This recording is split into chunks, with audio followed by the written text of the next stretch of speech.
sambung dengan bab yang kedua tentang aku bangga sebagai laki-laki dan perempuan. Kita mulai pertemuan kita pada hari ini dengan doa pembukaan. Yuk didoakan.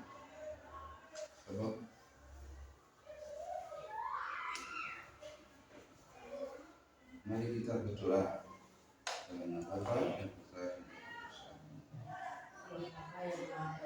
Kami mengucapkan kemuliaan Engkau karena kami telah Kau bimbing memasuki terang dan hari baru ini. Kami mohon kepada kami dalam mengikuti pelajaran dan segala kegiatan selama hari ini, agar kami melaksanakannya dengan melihat kegembiraan. Teranglah kami dengan kebenaran ini. Berikanlah perasaan diri kami agar kami hidup pantas sesuai dengan kehendak-Mu. Bimbinglah kami memenuhi jalan-Mu semua itu kami kepadamu dalam pengabaran Kristus yang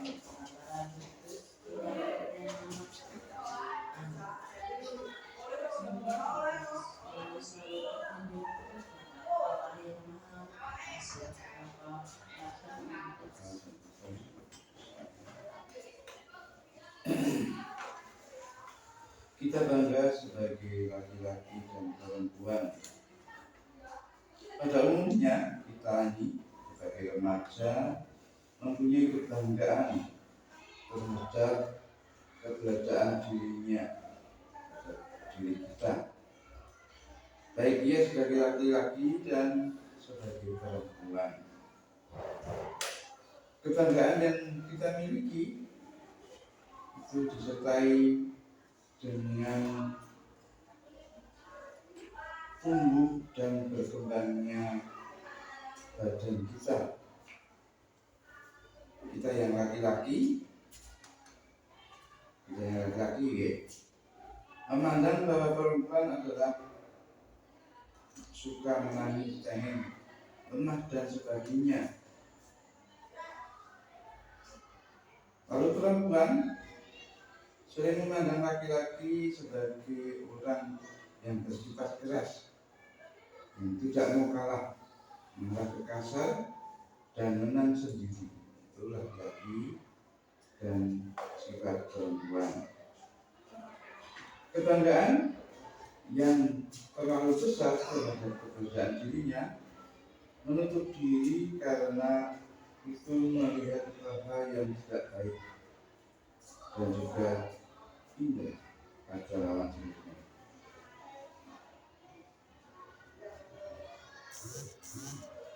Namun ada beberapa yang merasa tidak puas dengan dirinya.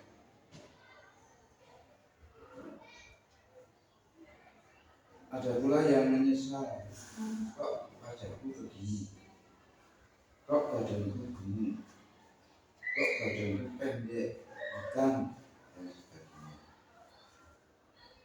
Dari kitab Kejadian bab 1 ayat 26 sampai 28 mengisahkan tentang Allah menciptakan manusia sebagai perempuan dan laki-laki. Allah memberkati keduanya. Setiap orang diciptakan dengan keindahannya sendiri-sendiri. Itu yang menjadi keyakinan kita. Allah mempunyai maksud khusus menciptakan manusia sebagai laki-laki atau perempuan. Sekarang kita menggali pengalaman, menginventaris diri, mencari apa yang bisa kita banggakan pada diri kita. Apa yang menarik dalam diri kalian? Dengan cara itu, dengan kita mengenali diri, kita menjadi tidak perlu protes karena kita terlahir seperti apa adanya.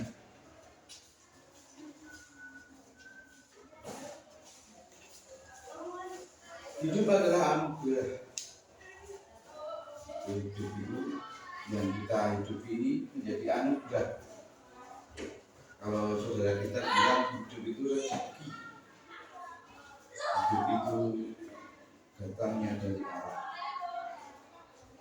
setidaknya itulah kalimat yang disetujui oleh mayoritas manusia, kita semua yang ada di dunia. Hidup ini adalah anugerah.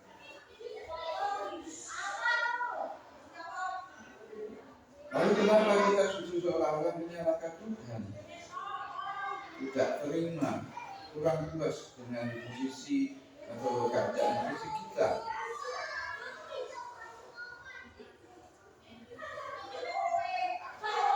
Anak-anakku, inilah cara Allah memberikan hidup kepada kita.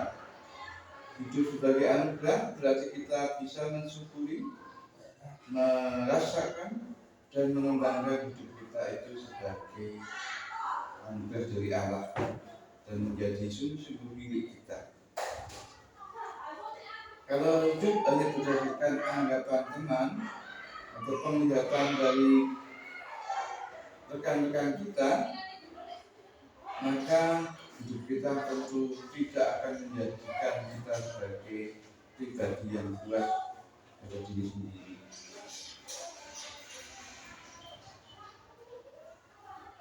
Hidup yang kita terima, hidup yang kita sadari, itu akan menjadi hidup yang sempurna. Dan hari ini kalian bisa membuat doa syukur untuk merasakan bahwa alam itu sungguh-sungguh sempurna di hadapan kita. Kita coba menggali pengalaman dari kitab suci. Ada 2 kitab, dari kitab Kejadian, Kejadian bab 1 ayat 26 sampai 27 dan Kejadian bab 2 ayat 18, 21 dan 23. Lebih berat tadinya.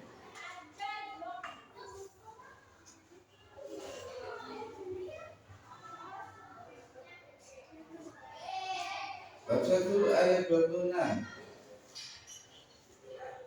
Coba kalian baca.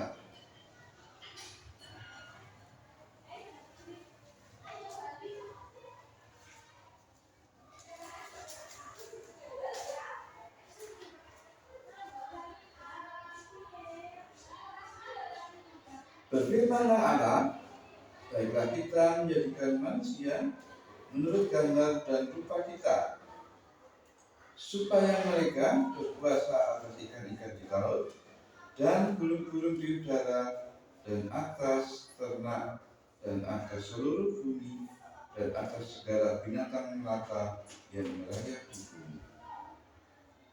Maka Allah menciptakan manusia itu menurut gambarnya. Kita diciptakan Allah menurut gambar Allah. Diciptakannya dia, laki-laki dan perempuan. Diciptakannya mereka. Tuhan Allah berfirman, tidak baik kalau manusia itu seorang diri saja. Aku akan menjadikan penolong baginya yang sepadan dengan dia. Lalu Tuhan Allah membuat manusia itu tidur nyenyak. Ketika ia tidur, Tuhan Allah mengambil salah satu rusuk daripadanya, lalu menutup tempat itu dengan daging. Dan dari rusuk yang diambil Tuhan Allah dari manusia itu, dibawanya seorang perempuan, lalu dibawanya kepada manusia itu. Lalu berkatalah manusia itu, inilah dia, tulang dari tulangku dan daging dari dagingmu. Ia akan dinamai perempuan, sebab ia diambil dari laki-laki.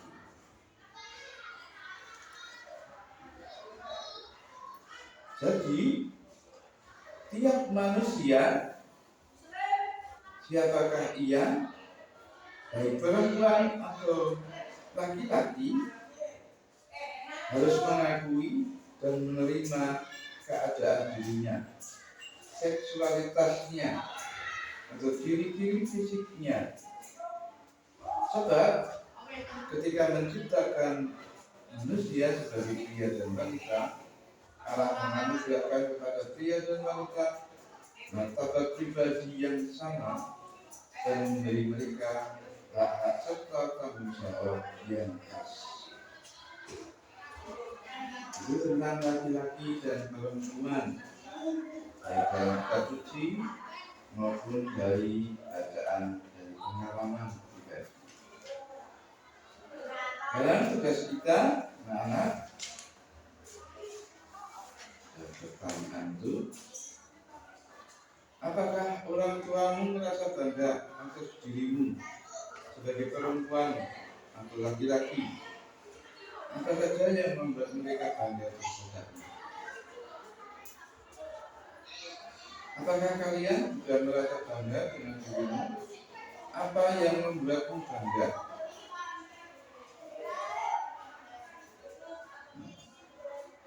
Atas kalian, bangga tidak dengan dirimu sebagai laki-laki? Bangga. Kenapa bangga? Karena tidak sebagai perempuan. Atau bagaimana?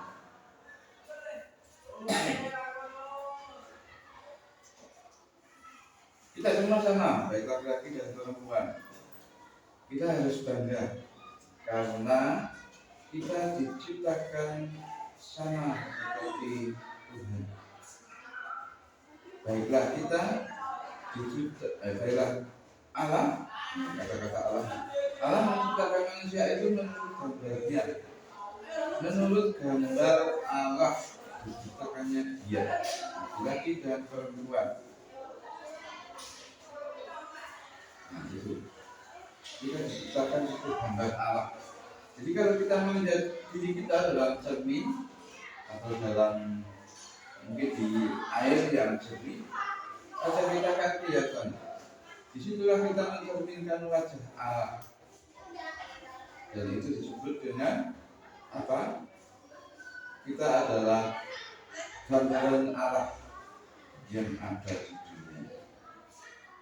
Maka sebagai ciptaannya yang unggul, yang mempunyai akal budi, maka kita mengucap syukur dengan membuat doa dan pujian untuk Allah setiap hari. Baik, kita akhiri pertemuan kita pada siang hari ini. Kita doakan doa penutup.